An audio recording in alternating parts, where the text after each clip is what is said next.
It is an honor to introduce the speaker today. I've known him as long as I've been in the program. He was probably at my first meeting.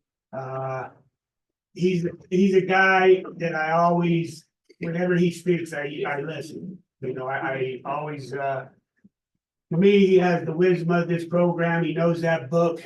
He says he used to be a big book thumper, and he's not anymore, but just look at the book he's carrying.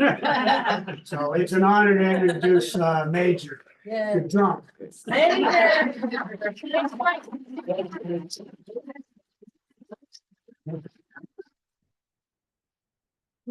Well, Jim asked me what book he got when I walked in. It's a big book. You made a herd.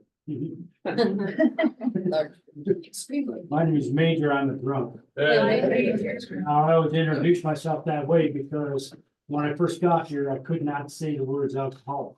And I wasn't able to say that when I got here. So I always call myself a drunk to remind me of where I came from. So as everybody else did, I started out as a child, you know. When I started out, it's like, you know, I tell a story once in a while on community meetings about my first 4 memories in my life. They're all nightmares that came through. And that's the truth. They all were nightmares that I did not understand as I was moving. And my 5th earliest memory was when I was sitting on a carpet. And I asked, I was sitting on a carpet and I was shaking a rattle. And I realized for the first time that I was shaking this rattle, and it was so great. And I felt so excited. And I looked over and Jesus was with me then. And he's always been with me. And I knew then that he was always been with me. So that's my story, part of my story. You know, and so, you know, I want to propose a question. When a child, you know, I don't know if a lot of people have children, but whenever you're holding a baby and the baby throws themselves back, like they throw their head back, right? Right back. And when we look at that, and a lot of times we might say, well, okay, well, that child doesn't know the dangers that they're in when they do that. But I say a different reverse angle of that, and that is that child is looking at you. And that child knows that you will not hurt them. They know that they can trust you. And so it's their trust of you that causes them to do that. And sure enough, you catch them right away. When we have that kind of trust for God, we can go a long way with God. You know, when we have that kind of trust. And so a lot of times, the way we get that is not by inspiration, not by listening to instruction, it's by doing things wrong. Guilty.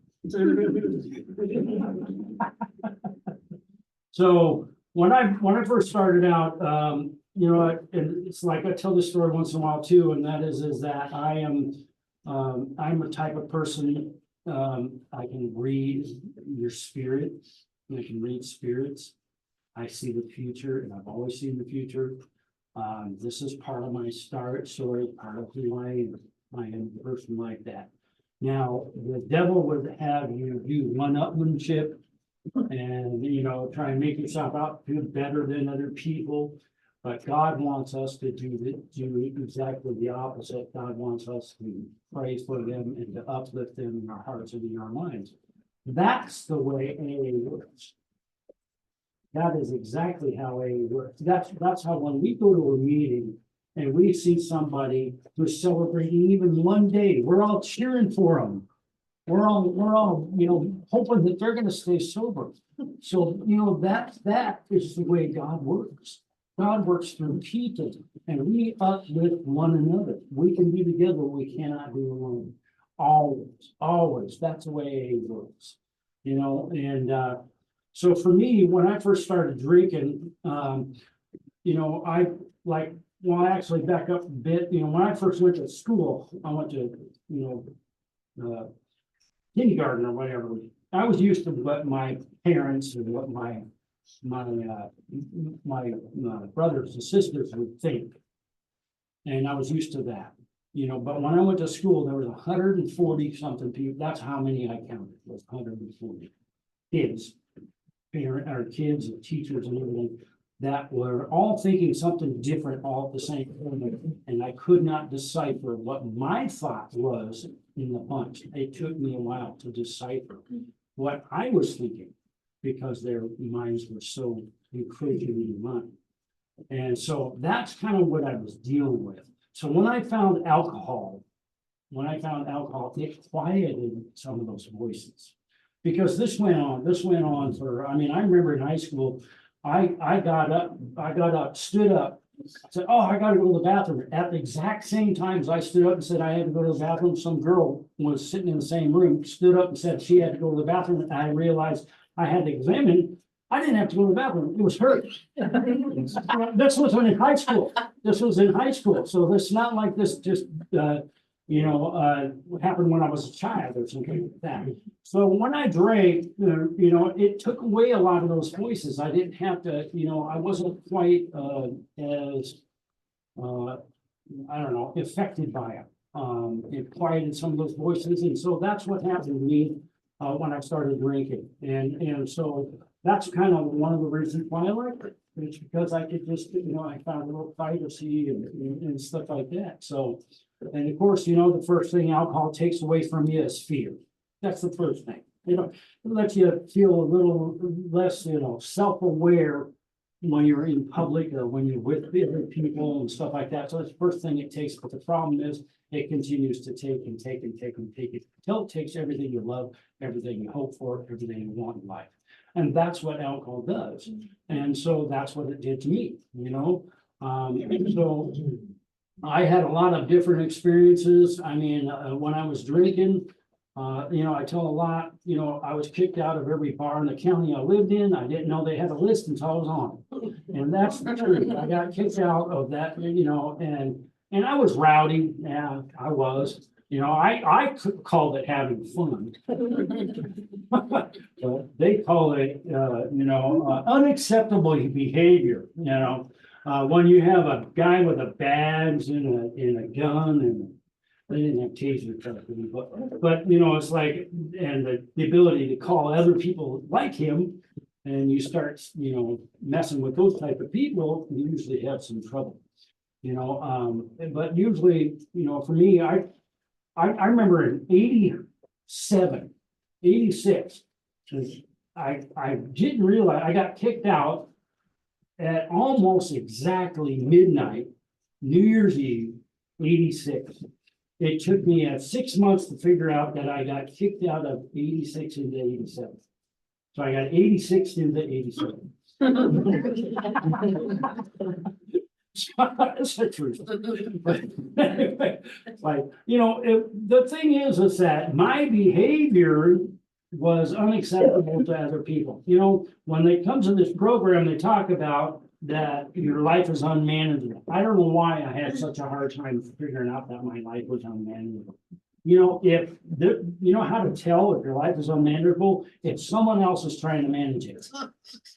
If someone else tries to manage your life, it's because your life is unmanageable, and there is no question. There's no question of whether or not your life is unmanageable. If someone else is trying to manage it, it's because your life is unmanageable. And so that's what happened to me when I got here. I drank a lot. I did a lot of crazy things. I got in a lot of fights, and I'm looking back at some of the stuff that I did, and I had this philosophy back when I was drinking that some people can't stand have people have fun. Because if you're having fun, there's always someone there that wants to take you down.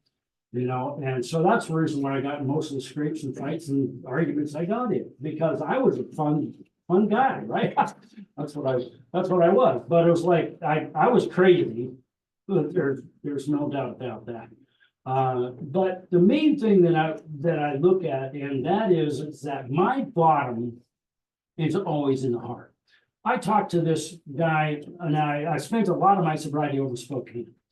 And there's this guy, and he owns a diamond company. right? And he's one of us. And he owns like 13 diamond stores. This dude's very, very rich. But when I was listening to him talk, his bottom was just as real as mine.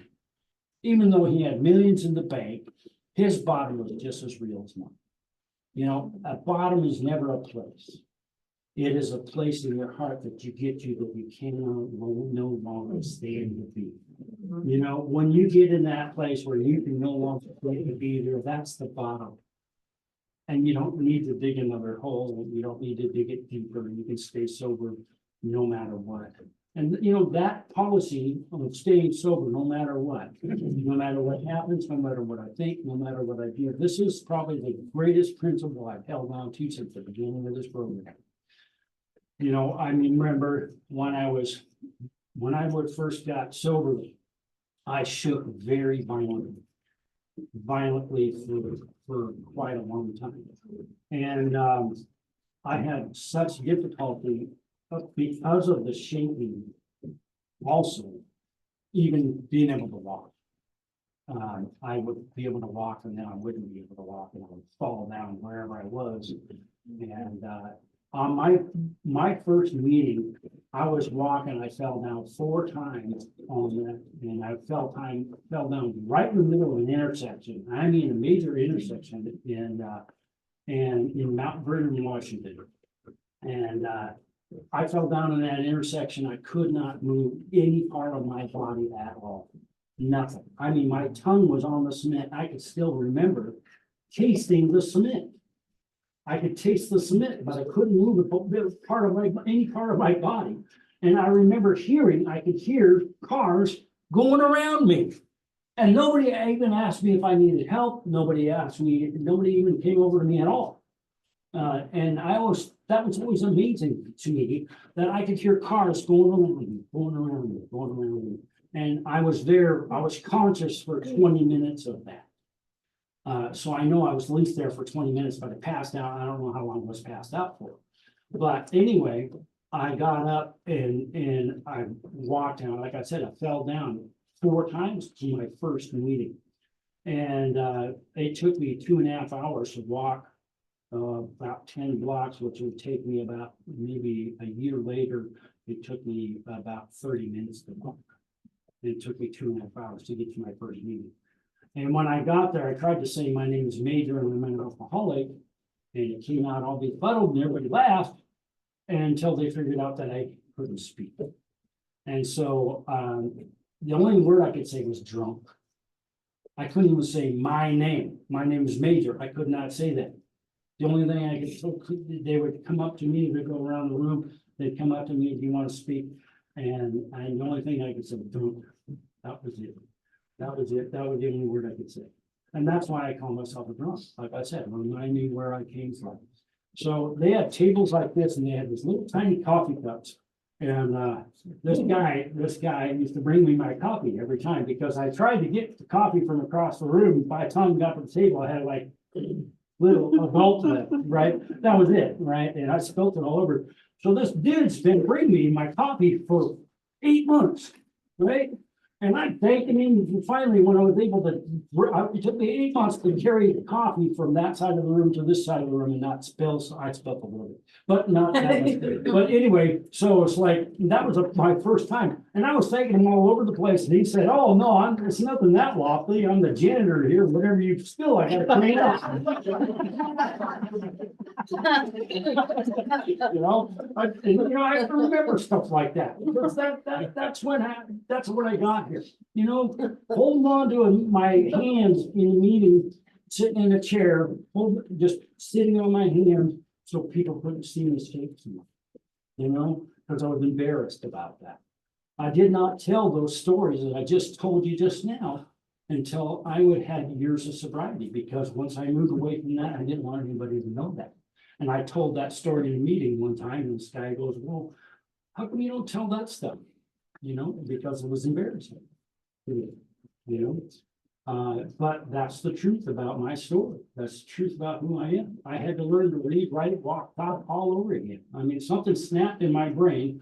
See, I never had a blackout when I was drinking. I remember everything I ever did when I was drinking. But me without alcohol, my body did not like that at all. And you know, something happened when I tried to be without alcohol, something snapped in my brain. And I had to learn how to do things all over. I remember I couldn't even tie my shoe.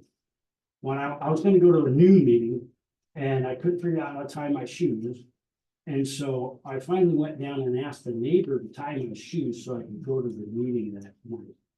And that was when I went to my first meeting.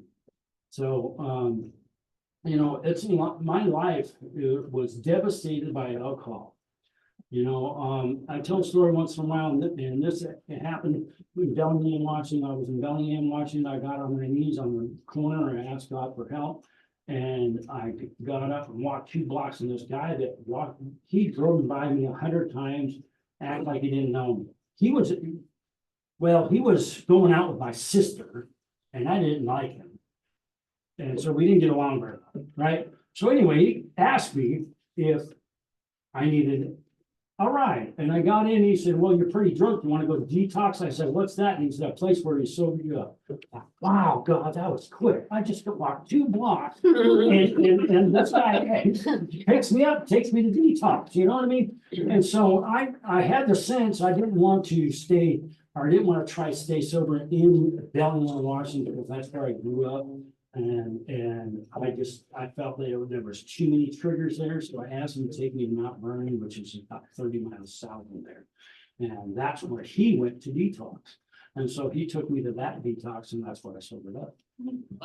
So, you know, this life that I have today, everything I complain about, everything I look at is a result of the benefit of this program. And this program consists in this book. And my sobriety consists out of this book and people.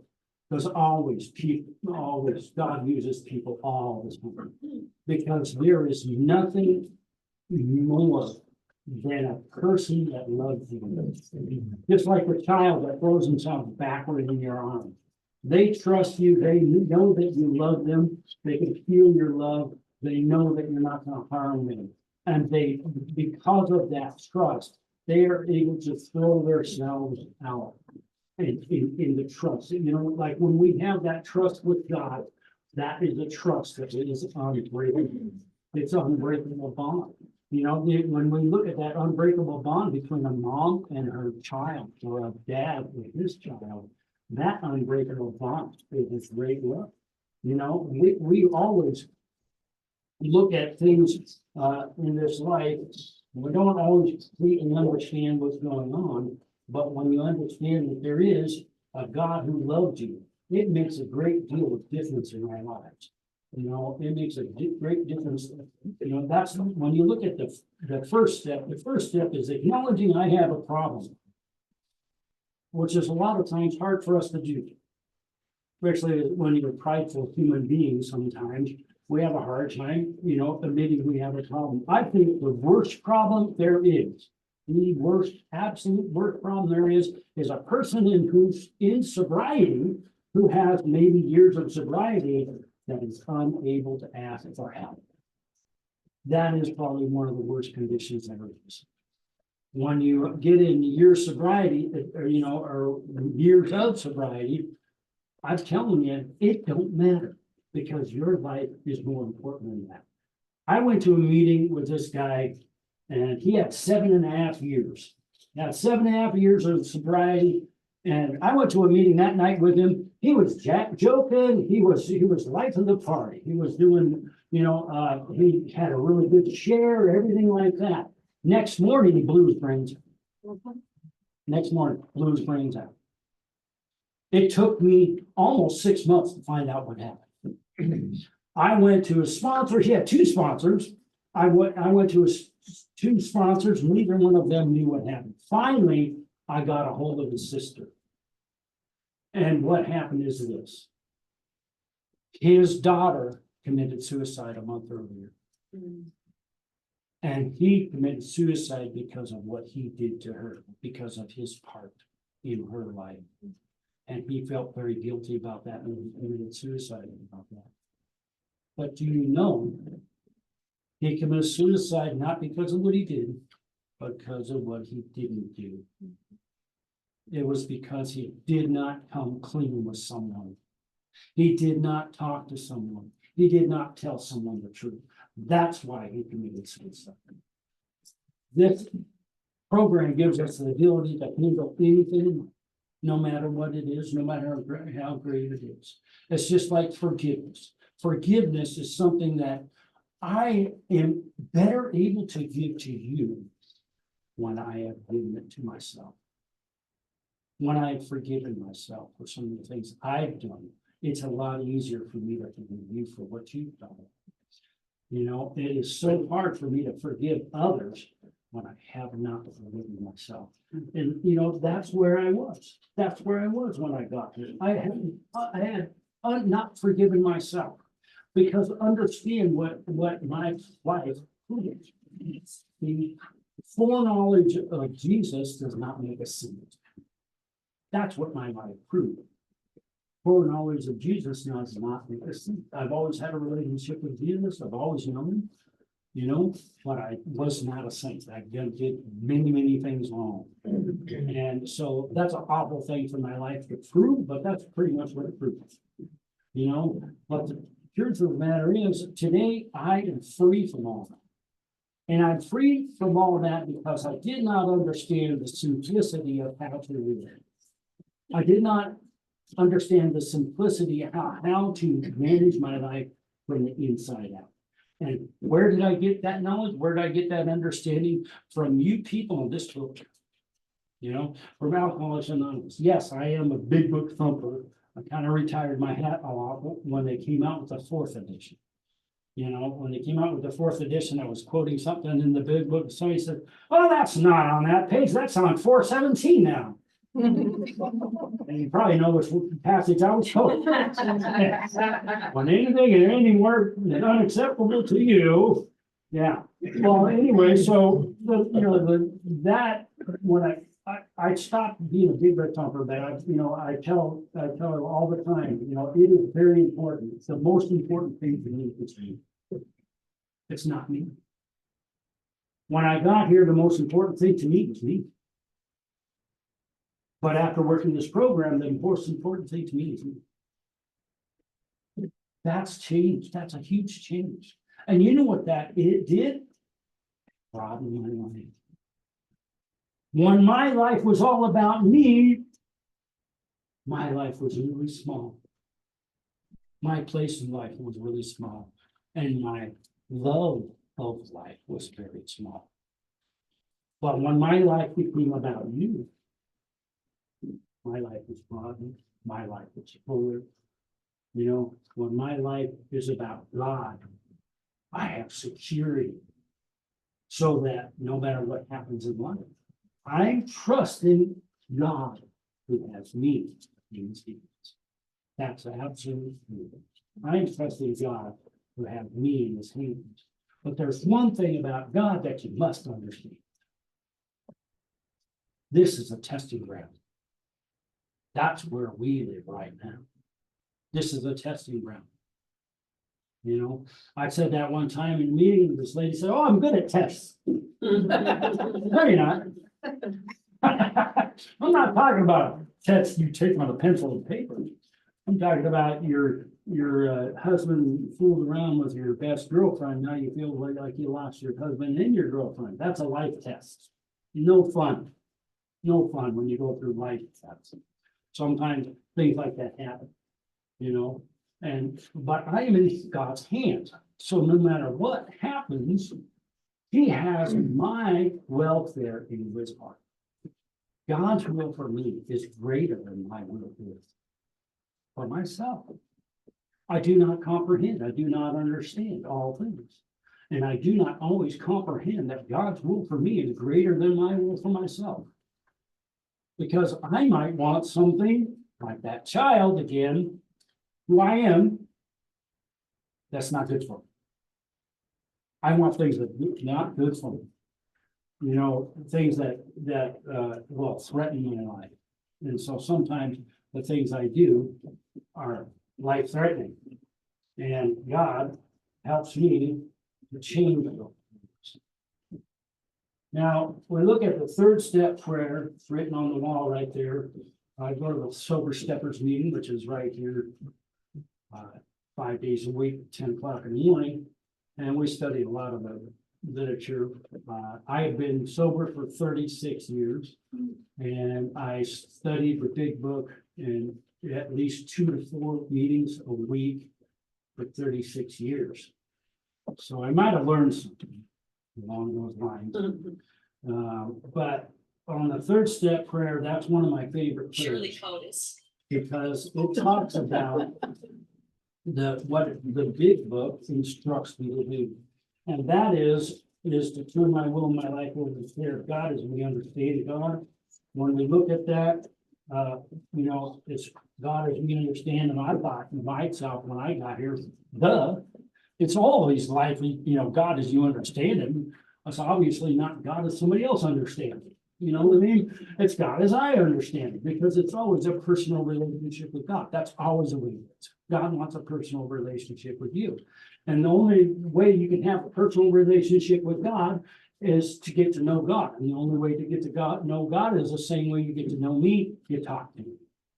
You talk to me. If you want to know, have a greater relationship with God, you talk to God. That's all there is to it. You just talk to God. Talk to God like he's your best friend, and sooner or later he will be.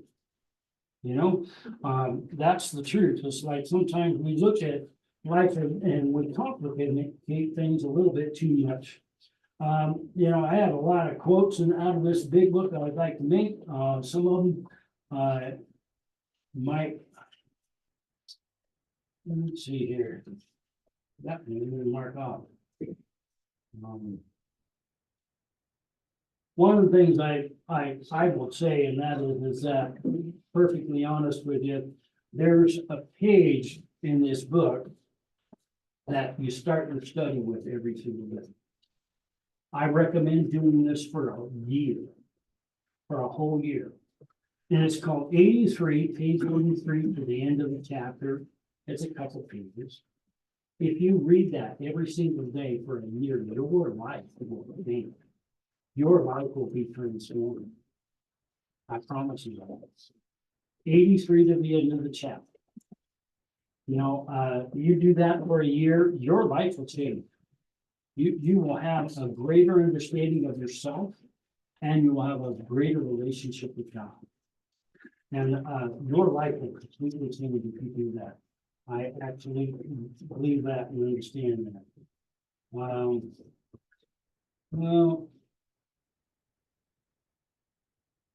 I was going to talk about the fifth step a little bit, but it's like what time I have here. I think maybe I'll skip over a little bit, but this when I look at it, the first step is that I admit I have a problem. Second step is that there is a God who does love me and who is absolutely for me and not one bit against me. And sometimes we have a different view on God.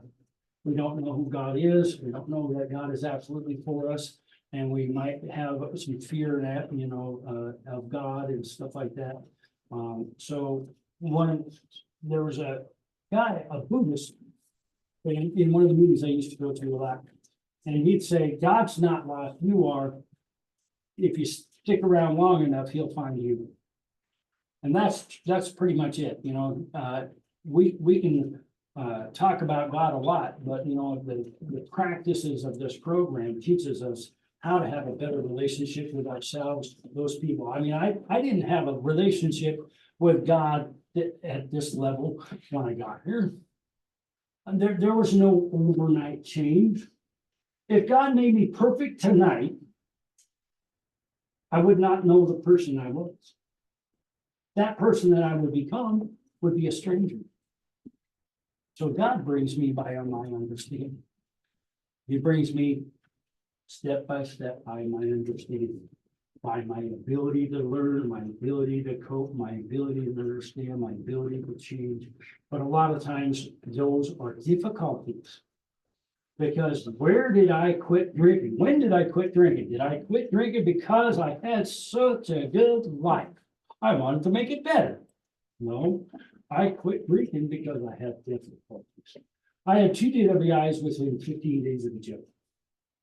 And the only thing I did as a result of that was I figured I better lay off the hard alcohol. Just like the passage you read earlier, right? Changes seats on the Titanic, it doesn't matter because you're still on the Titanic, right? It don't matter, you know, if you change the seats on the Titanic, because you're still on the Titanic, and that's what happened to me. I didn't learn anything. You know, I tried drinking beer. See, I was a very heavy drinker. I drank 2 to 3 fifths a day for years before I quit drinking.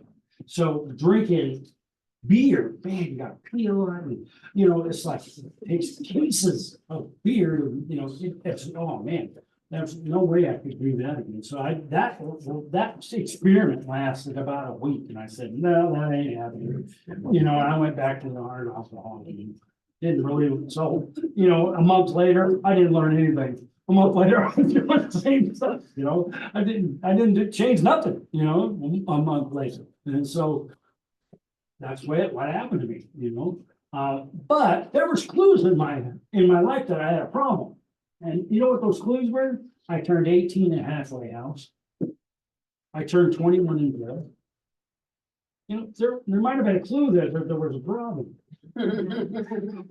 But somehow I missed it. How did you miss that? You know, there's always these clues that we have in our lives that prove that maybe we're going the wrong way. You know, it's just like I was following this guy. I've been a truck driver for probably 25 years, last 25 years or so. So anyway, I'm going through this construction zone and this dude stops right in the middle of the construction zone and gets out a chainsaw out of his trunk. There's nowhere I can go. There's stuff on both sides. He gets out this chainsaw, saws down this sign on the end of the road, on the side of the road, and starts beating his car with it. I'm like, I'm parked way too close. I'm parked way too close to this dude. And so then he puts it in his trunk and keeps on going in the construction. And then pretty soon he stops and takes out the sign, starts beating himself and beating that car again. Well, that would be nuts, wouldn't it? But that's what we do with signposts in the road. God gives us signposts in the road. You're going the wrong way. Turn around. God gives us warning. That's what he does. It's called guilt, shame, remorse. They're signposts in the road. That's what they are. They're meant to heed their warning signs that we're going the wrong way. And that's what God gives us. And that's what those things are. They're not meant for us to beat ourselves up with it and then beat ourselves up with it later, right? That's not what they are. Now, the devil would like you to concentrate always on the things you do wrong. Because if you concentrate on the things that you've done wrong, your focus is on you. And not God. And when your focus is on you, well, you're limited to your power. And he's already defeated you in many ways. So my focus needs to be not on me. Like I said, I love the third step prayer. It talks about how that our focus is not upon ourselves. Our focus is upon God. Our focus is on his power in our lives. And when we look and we make a gratitude list, we are focusing on those things that we're grateful for in our lives. We're looking at those things that are a benefit to us, those things that have happened to us that we're grateful for. You know, I've never heard anyone say, you know, I'm so grateful for God and you. Hey, I think I'll have a drink. I've never heard that. You know, I've never heard that. I've heard a lot of people talk about they went out and got drunk because they stopped going to meetings. You know, they stopped working the steps. You know, they stopped calling their sponsor. I've heard a lot of people say that, but I've never heard anybody say, I'm just so grateful I went and got drunk. It doesn't happen. It doesn't happen, you know. But like I was talking about the 83 to the end of the chapter, when it talks about the read of what I'm talking about here with 83 to the end of the chapter. What does that start with? The very first sentence is at the bottom of the page. And it says, if we are painstaking about this phase of our development. So we're talking about the 9-step promises. 9-step promises is the starting and what I start reading every day. I talk about over and over again that if you don't do something for your program every single day, you don't have one. You know, and that I am a very firm believer in that. If you do not do something for your program, just stay sober every single day, you don't have a program. I don't care what you say.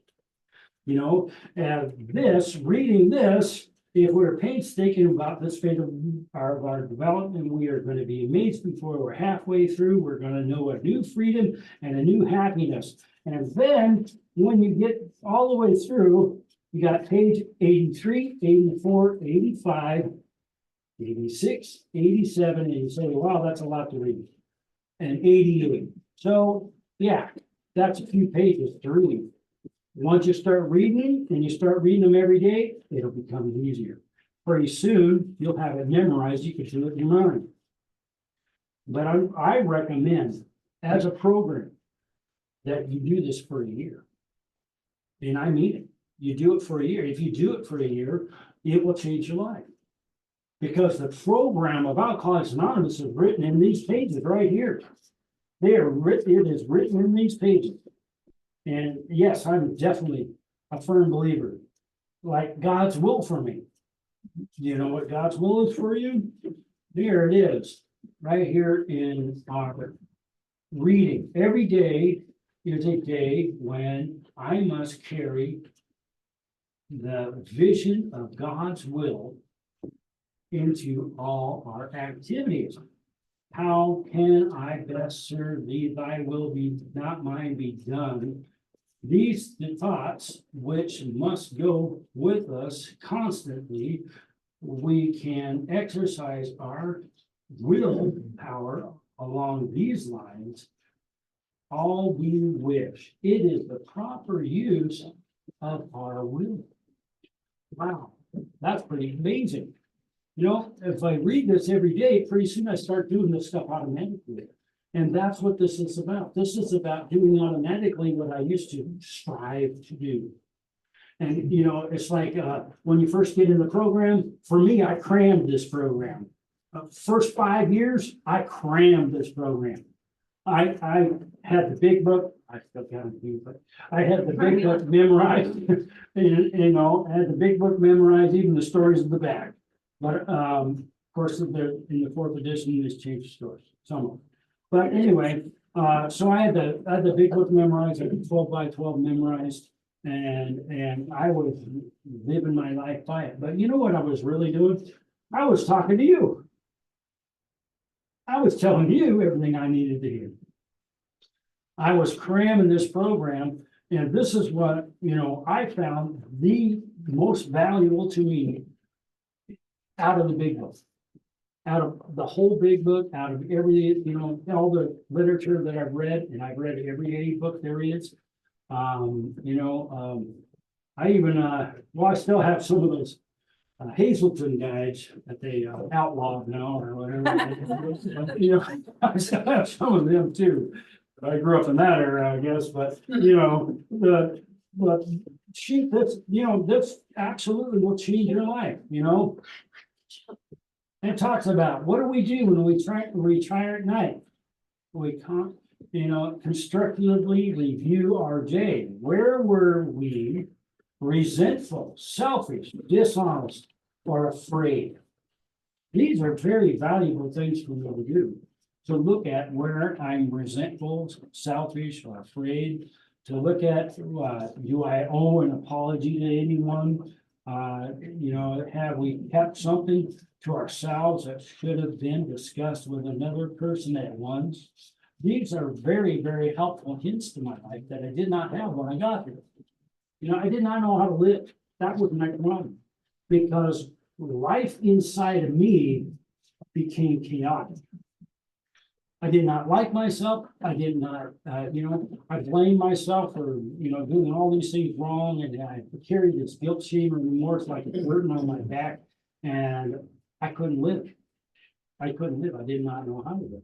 This book gives me instructions on how to live. This program gives me instructions on how to live, and I can get a sponsor that'll help me decipher what it means.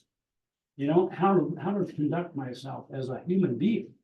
How do I grow up? How do I be a good human being? How do I be a productive member of society?